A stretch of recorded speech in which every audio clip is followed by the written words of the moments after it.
Hello. It's a pleasure to be here. I suppose that some of you are having lunch now, and I admire the ones who are in this room, not having lunch now. Thank you for being here. My name is Daniel Kraus, and I will speak to you on the theme of algorithms, or from algorithms to assets, essential IP agreements for software and AI startups. So just a few words quickly. I'm an attorney at law with PNTS intellectual property. I teach intellectual property at the University of Neuchâtel part-time, and I'm a part-time judge at the Swiss Federal Patent Court. So just a few words. Teaching IP is really great fun, because you have lots of funny examples. In trademark law, you always have fun cases around the world. When you talk about patents, you have fascinating technologies to talk about. And today actually is maybe the part of IP which is the driest, because it deals with contractual issues, and contracts are, sentences for you. Contracts are like code for me. So it's something that is not easy to read, but it's important. So this is what I am going to concentrate on today. And I have to make a big disclaimer. The funniest slides that you are going to see are not mine. They're from my colleagues Adrian Marcone and Ronan Giri, that I pinched these slides from. So thank you very much. So yes, we are PTS is an IP firm, and actually IP is getting, I think, broader and broader. We deal a lot with patents, of course. We deal with design. We deal with trademarks, and we deal more and more with copyright issues, more and more with privacy issues. And this is an aspect that I want to talk about today. We work a lot with startups. I think I can say we have accompanied about 600 startups, in particular in the framework of InnoSwiss, and it's always a great pleasure to work with startups. What I want to talk about is these 4 points, general principles applicable to all startups, be it in the field of software, AI, or elsewhere. But actually, the reflexes that we see, or that we see miss, actually, in the thinking of startups is the same. And I think probably the basic points and the most important ones are the ones that are really important for all startups. Then I will speak about specific issues in relations to software and AI. Of course, there's the whole issue about IP protection, of the use of IP to feed the AI, and the protection of the output. What is possible, what is allowed, and what is the legal framework, actually. And there's not only an IP issue, there's the whole data issue. Okay, data, maybe some kind of data can be protected by IP, but most of the data that we deal with in the training of AI and for the output is probably not protected by IP, but there's a whole privacy issue, and of course there's a huge value about that. I put as a third point sharing our experiences, in particular in the field of health, because here you don't have only data, but you have data with a particular aspect which is closely linked to the personality of the patients, actually. So it's sensitive data, and this is even more delicate to deal with. But actually, I'll be sharing our experiences throughout the whole presentation. Actually, reading through it again, I thought I should have named it again, what is my daily job? And my daily job is reminding a bit what are the reflexes, what are the things we should think about. And then, if we have time, I'll try and leave at least 5 minutes for that. There might be questions, and hopefully there can be answers. So yes, what is my job like? My job and my colleagues' jobs as well, I suppose, is first of all saying, do not underestimate IP. Of course, that's what we sell, so we don't want you to underestimate IP. And from the discussions I had this morning, I realize everybody says don't underestimate something, and probably don't underestimate marketing, don't underestimate sales, etc. But here we are really at a first point chronologically, and I think IP is too often considered as a detail or it's okay. So one example, without naming anybody, but one recent example is someone coming with a contract that seems almost totally negotiated, and who says, "Can you just have a look at the IP clauses? We're almost signing. Can you have a look? We've negotiated, it should be okay." Then you receive the document, which is a PDF document, so you can't see the track change. You look at the comments in the margin, and it seems, yes, okay, everything seems okay. So you read the small prints, and you think everything is okay. Because everybody says, read the small prints. But actually read the big prints as well. Sometimes the big things that are so obvious, you don't see them. Then you read through the agreement and you see, I just have an example here, which was probably not what the client wanted. All foreground IP belongs to, I don't exactly remember the formulation, but to the partner or client or partner. And then I thought, is that really what they wanted? And I asked him, is that really what you wanted? And he said, oh, actually, no. And then you start the negotiation, I don't want to say from scratch again, but you start the negotiation and you need, let's say, 3 to 4 weeks again to get to the deal. So read the small print, but also read the big print, and read the missing print. Of course, read between the lines. I just put here, you have to renegotiate everything again, or you lose 3 to 4 weeks. Actually, the lawyer doesn't mind, because that's where the lawyer makes the money from. But actually, still, for the attorney, there's a sort of frustration as well, because you want to move forward. Then you have the representative of the board who says, no, this is absolutely a no-go. We don't sign if this is not changed. And then you have the inventor, or the founder, the inventor, the engineer behind that. And that's the person who really wants to move forward. So there's a sort of frustration there. So yes, I would say get the IP issues involved really as early as possible. The second point I want to make is maybe also my the second aspect of my job is. In French, you have the expression that says the snake that eats its own tail. You're turning in circles a little bit at the early stage of a startup, or maybe even before the company is incorporated. And this is an important issue, because when you file an IP right, and in particular when you file a patent, you will have to show the chronology, the line of the ownership. Because maybe it doesn't seem very important at the beginning, but at some point when you have if you want to oppose your patent to a competitor, the competitor will look at all the possibilities to cancel, to have the patent cancelled. And one way is to show, there are many ways, but one aspect is to show, hey, actually you are not the person who has the right to file the patent. So at the first place, you are not the owner. You cannot oppose the patent to me. And there are some contractual issues there. Well, the first issue is you want to negotiate, or you want to discuss with potential partners. At what point can you negotiate, or not even negotiate, but present your idea to potential partners who are going to distribute it or help you develop it or whatever. And of course, the most basic agreement that you will need to have, but I suppose you are all aware of this, is a NDA, non-disclosure agreement. But that is maybe not even ideal. Ideally, you would have a patent. But then questions arise there. Okay, we are 3 friends. We have this great idea. We really want to develop this together. We think we are going to have a lot of success. Okay, so file a patent.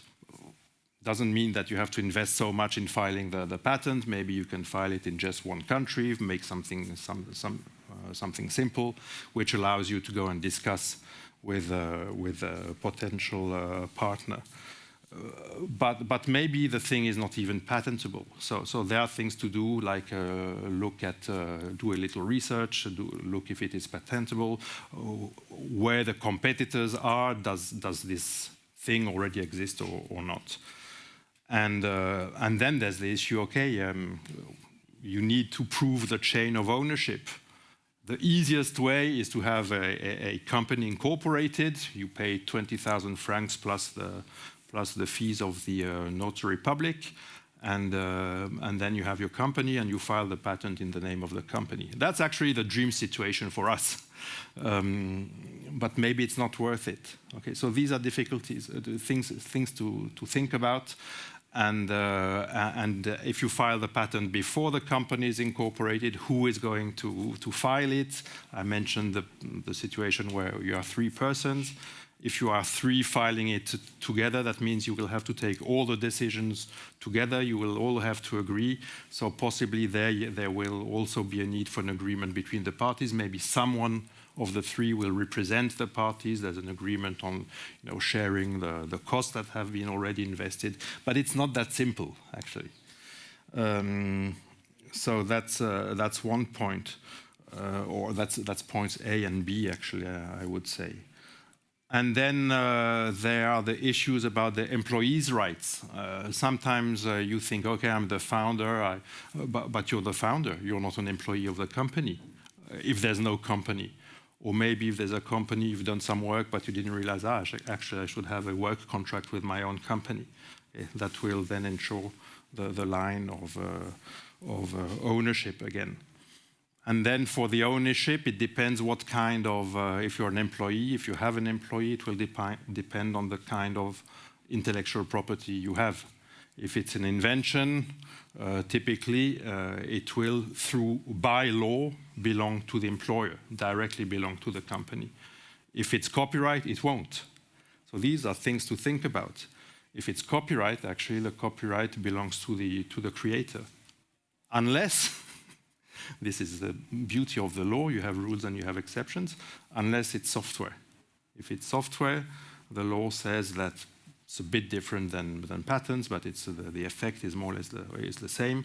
The right to exercise the copyright belongs to the employer. Okay, so yes, probably you are in the field of software.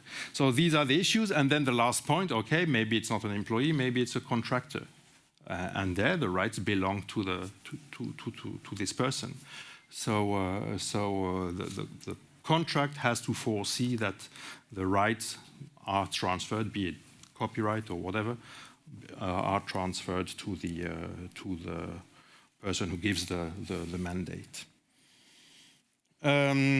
Okay, I think that's the point, and the main point here is really the risk at a later stage, at a much later stage. It could be 20 years later that the patent is invalidated just because we didn't think about that. Next point is the issue of securing your IP and actually paying the right price for, or not paying for your own IP, making sure you secure your IP and you realize what is your IP and what is not your IP, or partly belongs to you, and if it doesn't belong to you, how much it is worth. And maybe, of course, you have an interest. For investors, you have an interest to be able to say, wow, my IP is really worth a lot.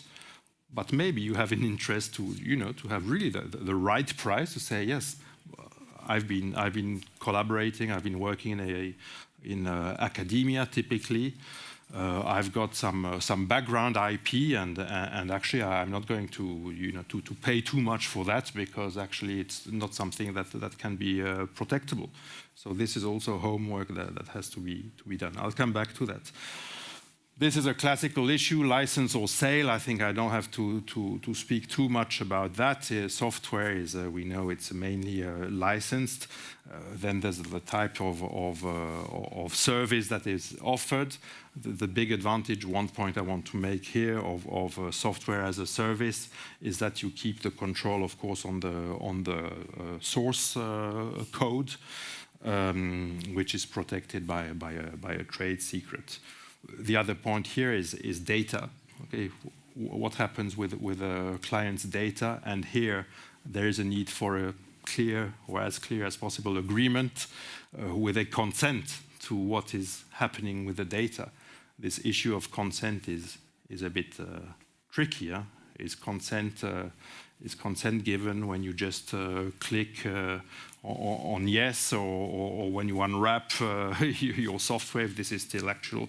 Okay, maybe not for software as a service, but these are the issues, of course, on data. I'll come back to that afterwards. The second issue, sorry, is this romance about open source. I used this term the other day, open source. We like open source. Open source is cool.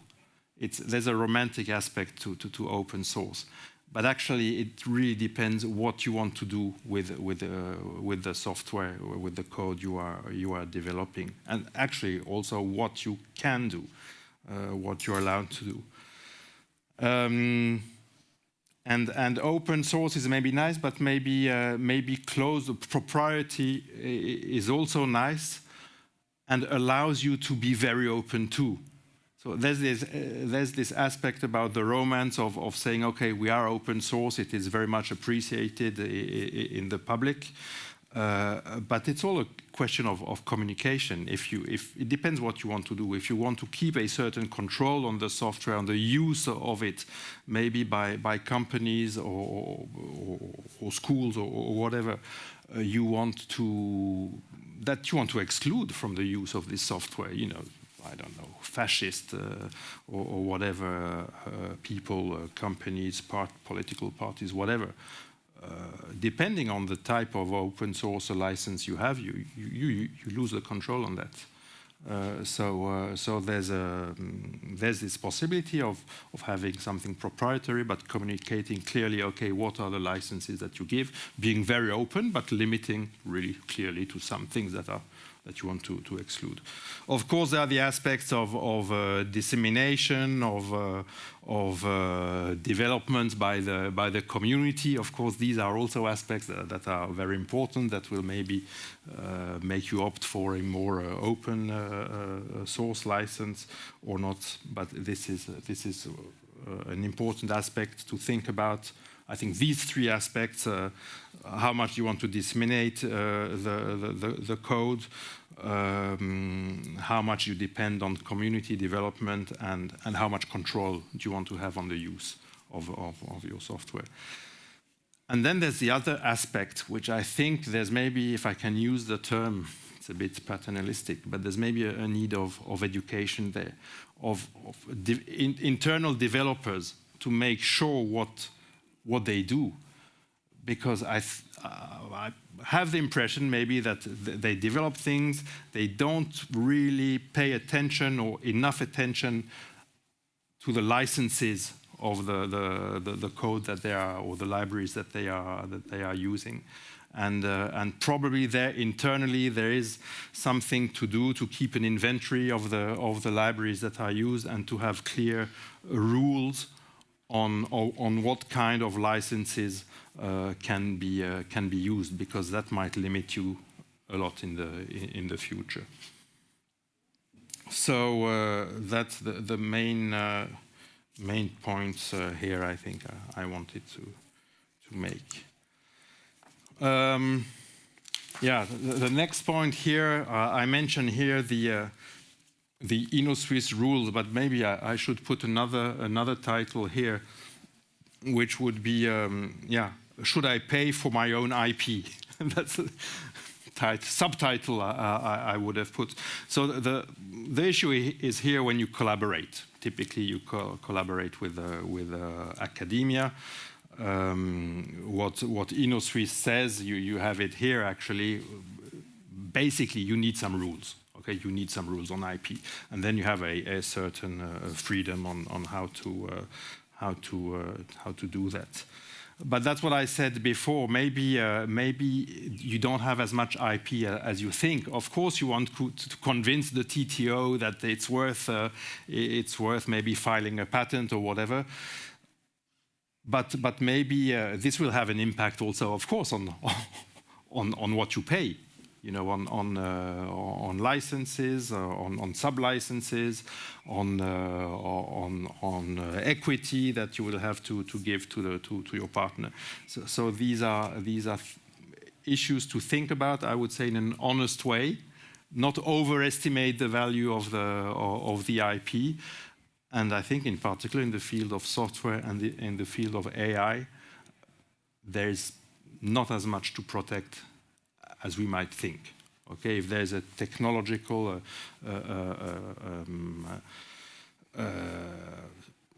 computer implemented invention, okay, there you can patent something, but you cannot protect the data as such, and that is probably in AI. That's where the big worth is going to be. So there's another way of having to convince, actually, it's a new way of convincing probably the partners that there is something. It's not IP as such that is protectable, but it's the value of data. I'll come back to that because, and that's where the slides of my friends and colleagues come to play. There's not much IP or probably less clear IP than we think. So here it's the data that is central, and there's the issue of use of typically copyright-protected works for the training of the AI, which is problematic, and the IP protection of the output. So here we go. You will recognize your slides. Is there copyright in AI-generated works? And now this is, I think that's Ronan's example. I think this is really beautiful. Congratulations. So Ronan painted that, actually, by writing this prompt: make an artistic image of a Swiss mountain landscape. And if I read the text of his slides, he says that took him about 10 seconds. Okay, so what do you think? Is that protected or not? I think the answer is clear. It's not protected. Okay, that's a central issue. There needs to be some human input, and there have been some cases where typically, if you write one prompt that took you 10 seconds, it's not going to be considered as enough. And then there's this famous decision. This is your slide. If you were sitting in this class last year, maybe you recognize the slide. That's the Space Opera Theatre. 624 prompts, you see. Wow, that's not bad, actually. And the argument here is you can start understanding it. Between a painter and how do you call that? On what you paint. There's a toothbrush, not a toothbrush. They can, but there's a brush. Okay, and here you say, okay, between me and the work, there are the prompts. There's a computer. And if I write 624 prompts, correcting all the time what I really want, is that not enough to have a protection? I mean, we can have different opinions on that. Here, the US Copyright Office said that is not enough. Okay, so you have 624 prompts, 80 hours of work, Photoshop and resolution enhancement. I mean, there's been some work in there, but for the Copyright Office, that is not enough. There's no sufficient human contribution. There's this Czech case that I actually mentioned in class the other day with a Czech student in my room, and I didn't remember it very well. I thought the Czech court said it was protected, and the Czech student said, no, I know it isn't because my girlfriend is the daughter of a judge, so I know. Okay, so this, yeah, okay. I mean, you look at the prompt, clearly it's not enough. And just one more point, one slide that I could have added. Have you seen the picture of this Chinese lady? It's a Chinese case. So it wasn't 624 prompts, it was over 1,000, I think, prompts.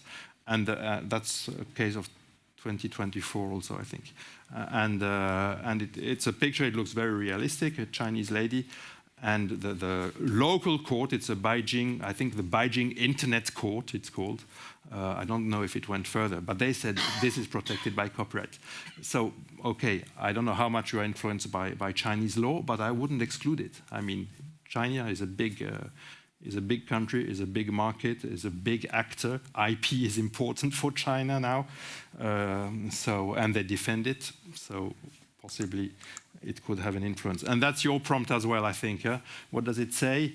Can you please provide me with a Python code for printing hello Sud24? So that was last year. I didn't try to change it to the screen, and this would not be protected. But that just shows the issue is important also in software. I mean, copyright protection, software is protected by copyright. Whether this is ideal or not is another issue. But this would the human input here would not be sufficient. So that means if you are dealing with an InnoSwiss project with an academic partner, don't overestimate the value of your IP because you don't have IP there. Okay. Maybe that's a bit. Yes, this I added. I can't violate copyright as a copyright teacher, as an IP teacher. Okay, maybe I can move a bit forward with the patent issue. There's this same aspect, actually, of importance of the human input in inventions. Are AI-generated inventions patentable? Also, in patent law, maybe it's less explicit, but when you look at the condition of inventiveness or non-obviousness of an invention, it is still examined in relation to the person skilled in the art. And the person skilled in the art is not a computer. It's not AI. It's still a physical person. So this has been, thanks to Mr. Thaler, several courts around the world were asked to file a patent for a what was it, a fridge, a sort of little refrigerator developed, invented by AI. And Mr. Thaler wanted to put the name of the AI, Dabus, as the inventor, and that was refused. Actually, from my point of view, it was refused for a formal point of view. There's still a bit, because you cannot put an AI as inventor. You have to put a physical person. I think there's room here for discussion, really, how much input you need. I mean, you cannot prevent people from using an instrument to develop, to do the R&D. I mean, if it's like if we said you're not allowed to use Google. I mean, okay, so we stop progress at some point. It's an issue. Okay, we're getting into philosophical questions here. What is progress? But for the time being, clearly there's no IP there either. So that's my key takeaway for the time being. Do not pay for license rights on a trained LLM if there is, one, no IP, and two, that your competitors can copy for free. So that's, I think, important to keep in mind. Negotiate equity in the company smartly. For example, on the basis of patent or generally IP search reports. Make this homework before to make sure there is IP at all. Now I'm coming to something that is maybe a bit more, even a bit more technical, and I don't want to go into too many details because here I have some slides that I'm not going to show to you with really the different issues that have to be thought about in a contract. There are really lots of them. But generally speaking, there's this issue of use of IP protected works, which is discussed. We're not in a situation where we have a total legal security now. In the US, of course, AI companies, they would argue that this is fair use, or this is the typical the typical concept of I have to find it again. Where is it? Yes, of transformative works, which is something that we don't know in Europe. In Europe, the issue is to say, okay, this falls under the data mining or exception, or the research exception, which would allow to train an AI with protected, typically copyright works. But there's a possibility for the right owners to opt out, to say, okay, I don't want my data to be used for the training of AI. So there's also some homework to be done there with the training of the AI to make sure that the data or the IP that is being used to train the AI can be used. And here probably the best solution would be to have a license, to have this settled by an agreement, to have a license on the use of the data. And I'll come back to that. Typically in the field of health, I mean, there's a huge possibility of development of medical devices using AI, and there this issue of having the right to use data to train the AI is really central, because you have the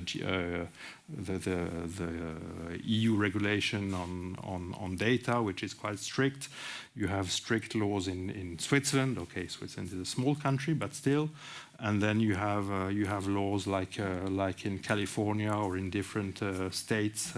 So this, I think, also should not be underestimated. This is probably what I am going to skip. I don't know if the slides are afterwards. If you can have, from my point of view, you can have the slides. These are a few points to think about, and I think this is probably the central slide. The question of the use of data. Here you see these privacy laws that apply that I've mentioned before. There's a need for a lawful basis to use the data, and the lawful basis maybe there's a public interest. It will depend on the local laws, of course. It can be public interest. In the field of health, it can be the authorization of the person concerned, the patient or the person of whom the data are used to train an AI. Then there's, of course, the confidentiality matters. Users may input sensitive or proprietary info. Clearly, health information is very sensitive information. So there's a need to think about confidentiality clauses, allow opt-outs from training. Yeah, okay, you have the few points here. Maybe this last point is important. The data protection law is something that evolves. And there are some obligations which apply now in the EU, and there are some obligations that will start applying that are already in the regulation, but that will start applying next year or the year after. So things are evolving, typically with transparency issues, risk assessment issue, and generally speaking, compliance. So I think this I will skip to come to these aspects. Law and ethics are two different things. Actually, ethics, we want an ethical behavior, but if the ethical aspects are not incorporated in the law, actually, from the legal point of view, there's no need to comply with them. But sometimes these ethical aspects are incorporated in the law. If you look typically at patent law, all these aspects of patenting on life, the ethical aspects are taken into account. And in AI, this is partly the same, but I think there's probably also, I spoke about marketing before, there's probably an aspect which will be ever more important, is this ethical aspect. Maybe it's also a sales argument to say we really respect the rights of the people who provide the data. This is one aspect. The other aspect is here maybe to have some obligation on the introduction of false attribution of outputs, not pretending that something that is made by AI is human created.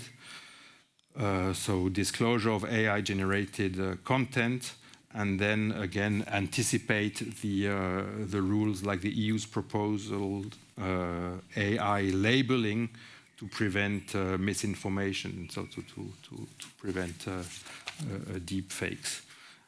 So here you have other aspects also of allocation of rights, interdiction of misuse, of course, disclaimers and indemnities to protect the provider. There's really these issues of responsibility which can be very, very high, and that have to be avoided, of course. Last point. No, sorry. These were a few takeaways before. I just wanted to say a few words on our experiences with health data. I've adapted this a bit. This is probably a bit general. IP agreements aren't a one-size-fits-all. They must reflect your tech and legal environment. When I said, okay, think about IP at an early stage, it's not just taking a model. I think it's not enough. There's some fine-tuning to be done. Think about the relations between founders, employees, contractors, and the company that possibly is going to be incorporated at some point, and the agreements with partners and with customers. And then pair these legal tools with a smart IP strategy that we discussed before, with the issue of evaluating correctly the value of the intellectual property. So choose the right license models, respect open source and privacy rules. There are lots of things to think about, actually. But it's sort of reflexes to have, actually, just a sort of checklist. Okay, how do I deal with this and that? And there's one word that is banned in my family. It's the word formality. So I took the liberty of using it here. I once failed an exam because it was sociology. I underestimated sociology. I had to retake it. My mother, who is a very intelligent person, told me it was in the summer I was preparing. Are you sure you are well prepared enough? And I said, yeah, it's just a formality. And I had to retake the exam. So I hate this word is banned, and IP is not a formality, but a strategic asset. It can and will pave the way from ingenious algorithms to monetizable assets. Yes, okay. Just a few words about this sensitive data without going into details of the case, but I think probably here today there are lots of people dealing with medical devices that need data, and which can be very useful, to set an alarm if you have if your heart pace is too fast or whatever. And here we are in a field where the data is sensitive. And the laws, generally speaking, GDPR or Swiss law or other privacy rules, they have actually more and more clear framework of obligations. I'll mention one article in our Swiss law, which is Article Swiss of the Data Protection Act, which really lists, actually, in this article you have all the obligations. And the first one is good faith. If you use some data, you have to use it for the goal for which you inform the persons that you are using it.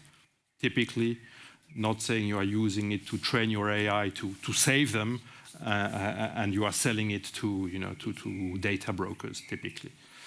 There's the issue of proportionality, which has to be respected, not extract more data than is necessary to attain the goal that has been set, or which is subject of the information to the person who provides the data. When the data is not necessary anymore, it should be destroyed or anonymized. And I think the central element is the issue of the consent, which is an informed consent. Informed consent is more than consent.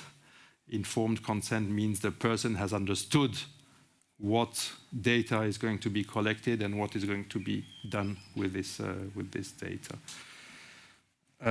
So this is data protection, and in some fields there is a supplementary protection, and that's criminal law.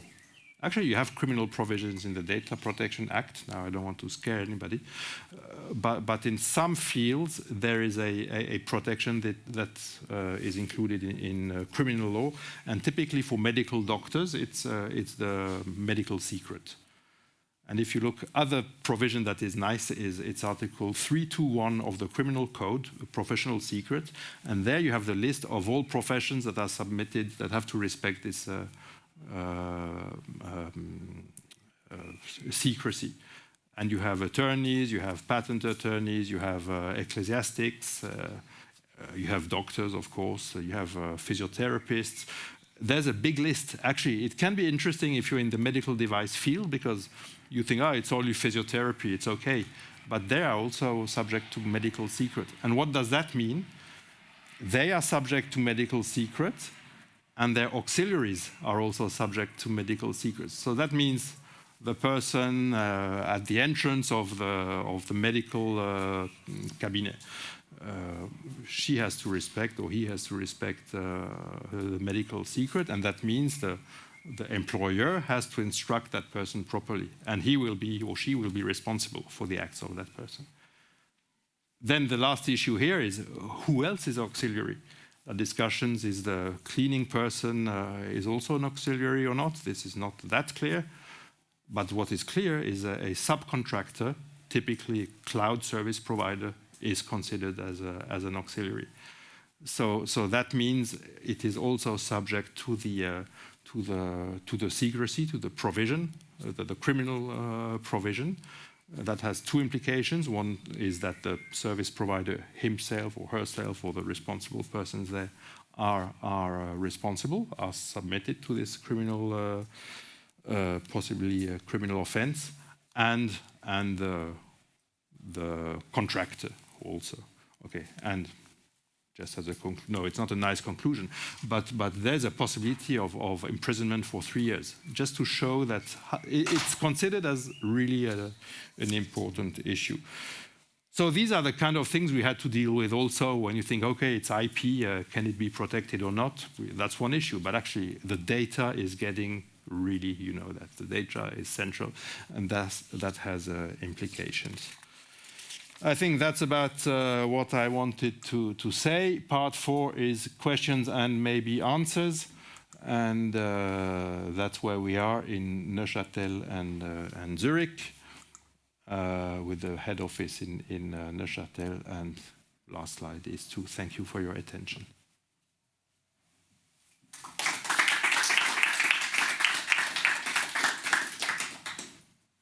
So we have 2 minutes for questions, actually. We started late, so any questions? It's like, I don't mind if there are no questions. Like in exams, when I sit in front of the students, the best students are the ones who don't stop speaking, so I can't ask them any questions at the end. I feel like that now. But if there are no questions, thank you very much, and bon appétit. Merci.